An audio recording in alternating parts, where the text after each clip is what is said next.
Hello everyone, welcome back to the Templar Order, and as well, this is Templar. Now, today I'm going to be talking to y'all about a new type of weapon, of which many of y'all pretty much have never pretty much heard before, and probably don't even know anything about it.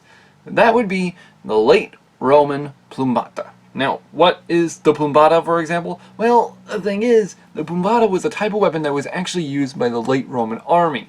Now, sources do actually speculate that it might have been used sometime during around the year of the 2nd century, but a lot of historians actually also speculate that it might have arrived sometime after the 3rd century crisis, during the time when the Roman Empire was kind of going through its little downfall phase.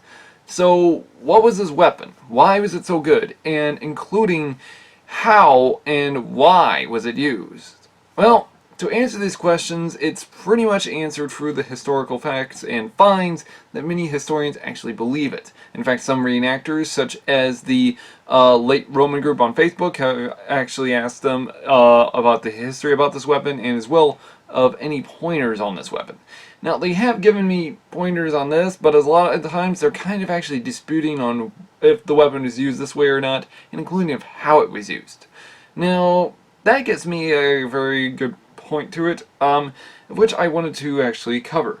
Now, upon actually overlooking the information about it, it was actually stated that the Plumbata was actually a copy off design mainly from a type of Greek missile weapon, or of which that was technically go down the line in history, and which is kind of actually labeled as a different type of weapon in general. However, the weapon that it would actually have been copied off of, this Plumbata, was actually stated to have been a Roman weapon. Now, why did the Romans go for this weapon, for example? I hear you already. Templar, this weapon doesn't look like as though it would be efficient in the battlefield.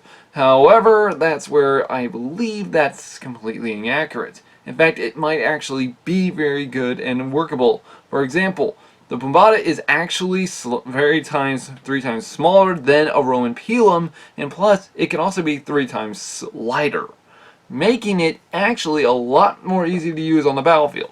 Now, here's the reason why this weapon, though, was probably pretty much actually being used in the time of the late Roman Empire than the pilum was. In fact, we can actually take a look at during the time of the 3rd century when it comes to an empire that the Romans would have fought against, in which that would have been the, well, New Persian Empire, or including, as some people pronounce it, as the Seleucid Empire, the Seleucid Empire, whatever you want to pronounce it as pretty much as the Second Persian Empire. Now, it's actually stated that this empire, pretty much that fought against the Romans at this time, and during the 3rd century, pretty much the Romans kind of got their ass beaten. And in doing so, well, from every Roman defeat, they had to remanufacture their military. And by the time of the 3rd century, the Roman army kind of was becoming less of a the early imperial military and more of the what we see during the late Roman Empire. So why is it that when we see the, well, early Roman imperial era or the mid-Roman imperial era change from that Roman imperial look to something we don't normally see? Well, that's because of the battles they fought in, and that's the same thing that we see with the Plumbata. Now, the problem with the Roman pilum is that you can only carry 2 to 3 pilums on the battlefield, and that's the problem. Now, just like the Plumbata, though, it could probably, pretty much, less like the pilum, the Plumbata can actually be thrown on the battlefield just pretty much as soon as possible. And as well, you can tuck yourself behind your shield. So, why is it that when we take a look at it, it doesn't look like it's supposed to be used that way?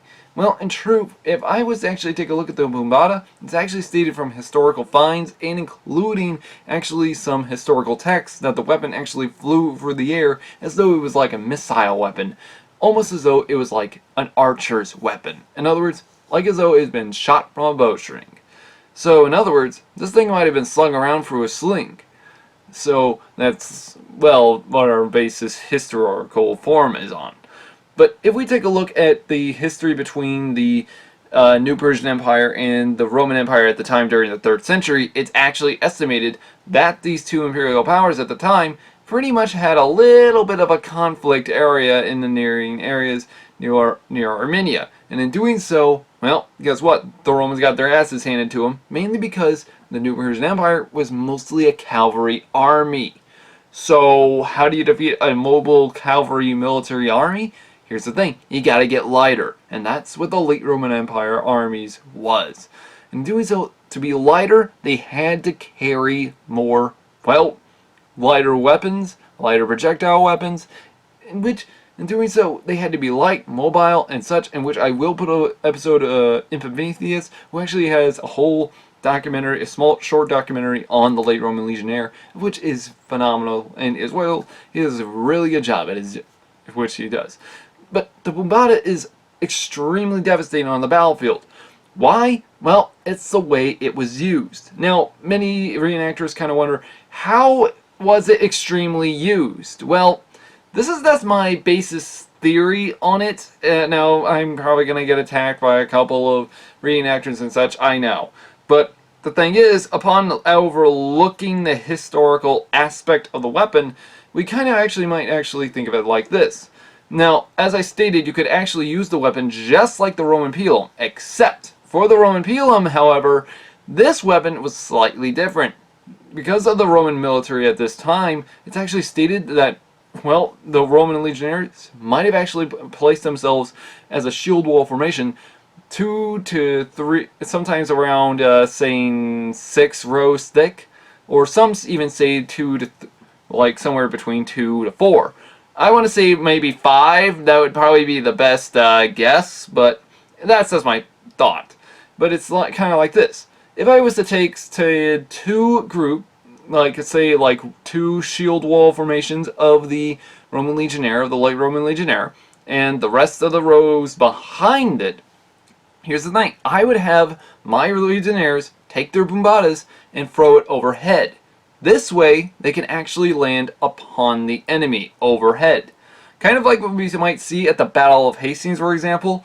If y'all don't understand what happened at the Battle of Hastings, it was stated that the archers of the Norman military actually released their arrows pretty much, well, in a diagonal form. Or, in doing so, upward. And in doing so, they fell right down into the Saxon shield wall formation. Now, I hear you already, Templar, that doesn't make any sense. Well, it's kind of like this. Guess what happens when bodies are all smushed together? That's right, they can't lift up that shield. And in doing so, the Plumbata falls right into the place. Especially in the unprotected regions, such as in the neck, shoulders, the head, especially if they weren't wearing helmets. Now, that's the thing though, the Plumbata was perfect for warfare. Now, it is stated though it might have been used for skirmishing attacks, such as in which, like, say, light foot soldiers might have attacked enemy camps and used the Plumbata as a type of weapon in order to actually attack enemy forces at night. However, this is just my speculation on it. And in doing so, in truth, you could actually use it as a sling, in a sling type design like the Greeks would have used with their own design.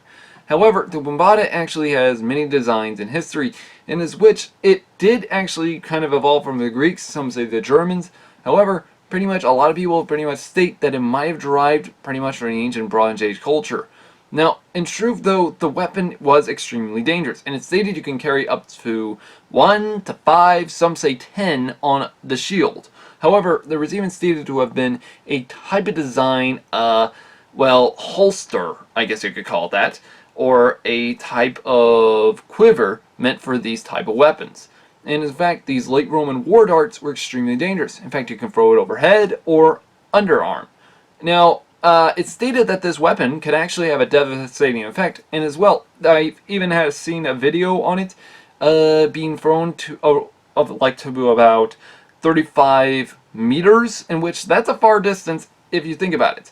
So just imagine that if they use this in flanking tactics. In other words, like say like a pincer maneuver with 2 other Roman legions managing to close in the distance from behind, say, like a barbarian group, and in doing so, they throw it in the rear flanks.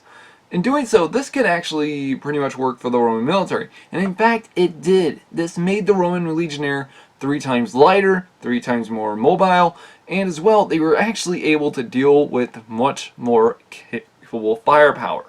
So, in doing so, just imagine this. You're technically going up against the late Roman legionnaire. He doesn't look that tough. He looks like a barbarian. That's because he is one. But here's the thing.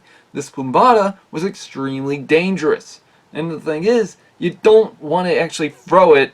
Now, I have seen idiotic Hollywood mistakes on this, especially in a historical making from, I believe it was the BBC's The Rome Rise and Fall of an Empire, of which is not like the one that was made in the 90s. This was more of like a live action design, which was kind of good. You get my point, but as well, technically it was supposed to be part during Constantine was supposed to cross the bridge and such. We all know what happens and such.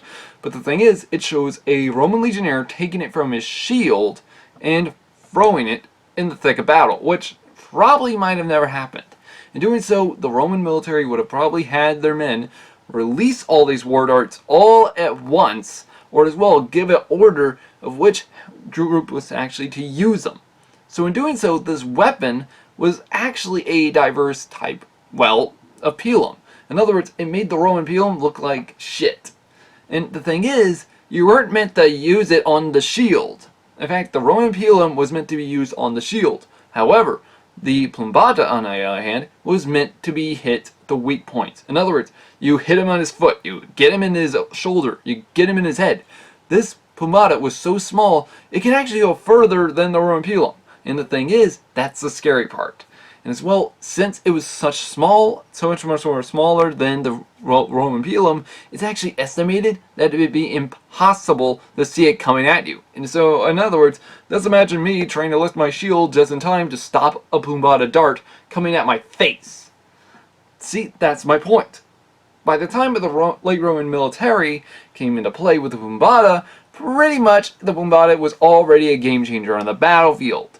And the thing is, the Plumbata actually had up to 1 to 3 heads, of which were pretty much meant to do the damage they were to in the history books. Now, I have seen Scholagrim try and use it. Unfortunately, it didn't work out so well for him, because the one he used probably might have been defective, though I have heard that some reenactors do state that the weapon might actually break, or otherwise the head would have actually bent on impact, especially if it managed to get, say, into armor or including a shield, just like a Roman pilum. But the thing is, these war darts were extremely dangerous, and the thing is, even if they missed, they were easy to pick up and use again.